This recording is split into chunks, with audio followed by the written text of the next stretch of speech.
Are we rolling? Okay. Always takes a couple seconds to get going. So, these things are weird. I will fully admit that. These video lectures. Nevertheless, hopefully you will find it helpful as we kind of understand and investigate a little bit of environmental ethics. And in particular, it's a gorgeous day outside. It's the first snow of the day, snow of the year, rather.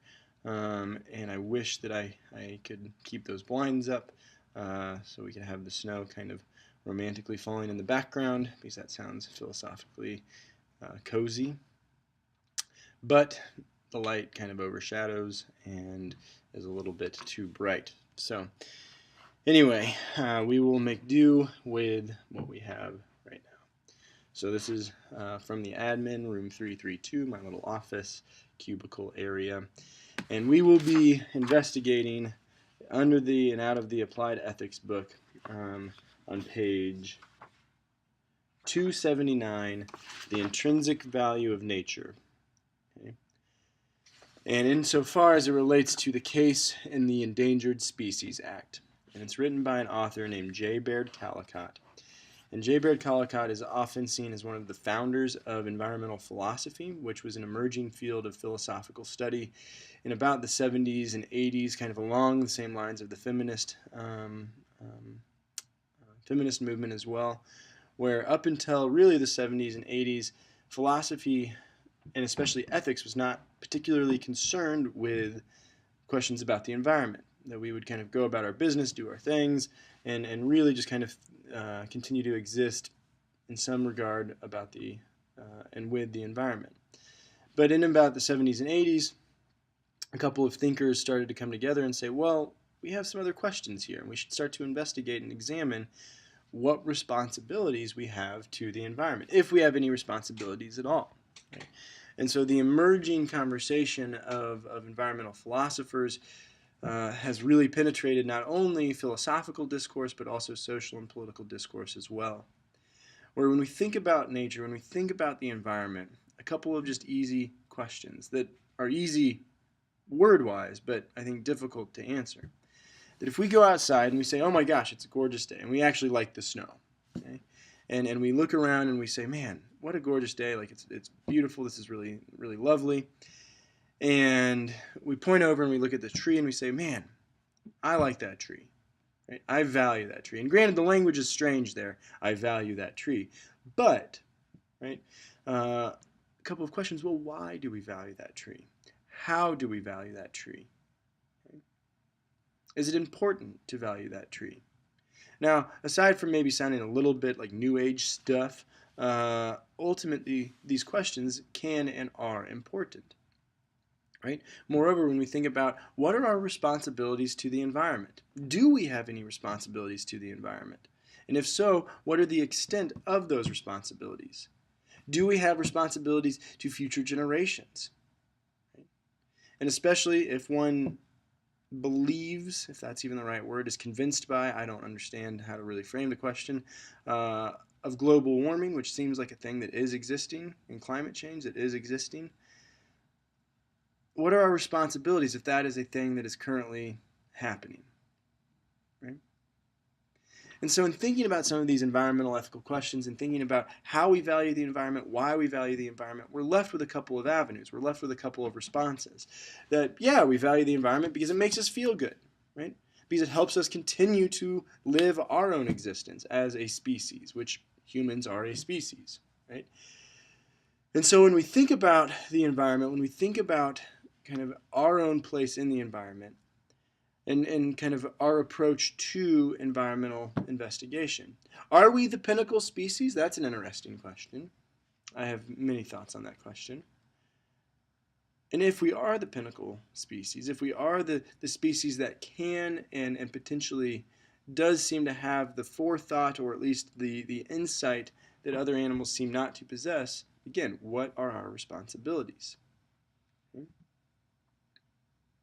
And so in thinking about some of these environmental questions and thinking about some of these environmental ethical questions, we're left with an avenue of exploration. And I think more so now than ever before, perhaps, and I know that's kind of a cliche thing to say, but our environmental engagement, our environmental questioning, our environmental conscientiousness is of quite importance, right? Especially, and regardless of political affiliation, regardless of persuasion and job hope and whatever it is you hope to do in the future, right? The environment, insofar as it sustains us, and we ought to, in turn, help continue to sustain it, is important. And a couple of questions of how do we do that. Okay? And so the article that we're going to examine today, and when we think about, just something interesting to consider that's an environmental ethical question, is it permissible to eat meat? Should we all be vegetarian? Right? Especially if animals have feelings. Right? What are our ethical obligations to non-human species? Right? Especially if we have domesticated animals, if we don't have domesticated animals, how do we relate with non-human species? There's a whole wide breadth of literature dedicated to the treatment of non-human animals. Okay? The ethical treatment, the unethical treatment of non-human animals, and therefore what are our responsibilities to that end. And I may have told you all this story, but I thought it was actually really funny. So I am a meat eater. I think maybe I've mentioned that. I don't know if I have, but I am a proud meat eater. I don't eat a ton of red meat, but I do eat a decent amount of white meat. And environmental philosophers, typically, a lot of them are vegetarian on moral grounds. And a couple of years ago, I was at this conference for environmental philosophy, and I was presenting a paper, and it was about the duties to future generations, and if we have any, and I argue that we do. And anyway, but we all went out to lunch afterwards, and there was about 10 of us, and the wait staff, the waiter or waitress was going around taking orders, and everybody was ordering these vegetarian dishes, and it came to me, and I wanted a chicken sandwich, so I ordered one. And not like ton of judgmental glares, but enough that facilitated dialogue. And I've always kind of struggled with whether or not to be vegetarian, whether or not, and to the extent of thinking about vegetarianism, which is an interesting kind of ethical question, especially because most of us, and I include myself prominently in this, are very alienated from where our food comes from. And not just in kind of the documentarian sense where we can go watch a documentary and be more conscientious. I think that's important. But really, we are alienated where we go to the store and it's just there and we grab it and we take it, right? Whatever that meat is. And I think that there's something to be said about that alienation and about that lack of connection. So anyway, something that is kind of, again, lots of literature, lots of people doing work in this kind of field is on the ethical treatment of animals, which is an environmental ethical question, and whether or not vegetarianism is the best plausible means of sustenance, which is something that I've wrestled with personally for many years. But